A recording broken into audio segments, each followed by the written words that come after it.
বিশ্বাসযোগ্যতা বাড়ানোর জন্য পুলিশ হাসপাতালকে বেছে নিয়েছে। সিসিটিভি আছে এখানে নিব না, একটু সামনে বারান্দায় যেখানে সিসিটিভি নেই। ঢাকা জেলায় নিয়োগের জন্য যারা বাদ পড়েছে তাদের থেকে কিছু লোকের তালিকা করে তারা আমাদের রাজারবাগ পুলিশ হসপিটালকে ব্যবহার করে যে এখানে নিয়ে পরীক্ষা করানো হবে, আপনারা আসেন এখানে।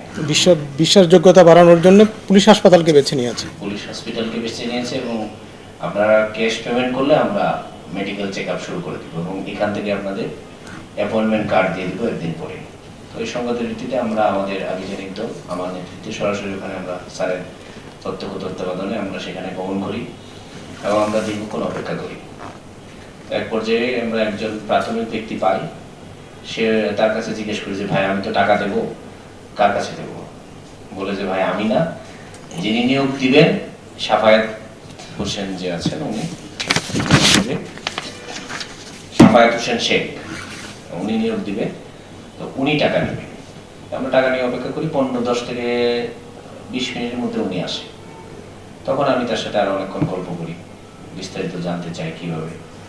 সে বললো যে আমরা ইতিমধ্যে আরো 4-5 জন, যে আপনাকে প্রথমে বললাম 4-5 জনকে আমরা নিয়োগ দিয়েছি, আজকে আপনি টাকা দিলে আপনার ভাগ্নের এখানে মেডিকেল চেক আপ হবে, এই মেডিকেল চেক আপের পরে আমরা তাকে অ্যাপয়েন্টমেন্ট দিয়ে দিব, সন্ধ্যা থেকে অ্যাপয়েন্টমেন্ট কার্ড দিয়ে দিব। তো পুলিশে তো এভাবে অ্যাপয়েন্টমেন্ট কার্ড হয় না, পুলিশ অফিসার হিসেবে আমরা তখনই আমরা তো, আর পুলিশের টাকা দিয়ে নিয়োগও হয় না, তখন আমরা তাকে পুলিশে টাকা কোথায় নেবেন সে বলে যে এখানে সিসিটিভি আছে পুলিশ হসপিটালের ভিতরে, সিসিটিভি আছে এখানে নিব না, একটু সামনে বারান্দায় যেখানে সিসিটিভি নেই, চলেন। ওখানে গেলাম, যেতে যেতে আমি বললাম ভাই টাকাটা দিব, একটা গ্যারান্টি কিছু কি?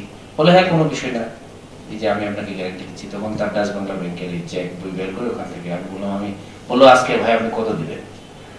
আমি বললাম যে আজকে আমরা 5 লাখ টাকা দিব এখন প্রাথমিকভাবে, আপনি মেডিকেল করানো হলে বাকিটা দিবেন। তখন সে আর চেক দিয়ে দিল, আমরা তখন তাকে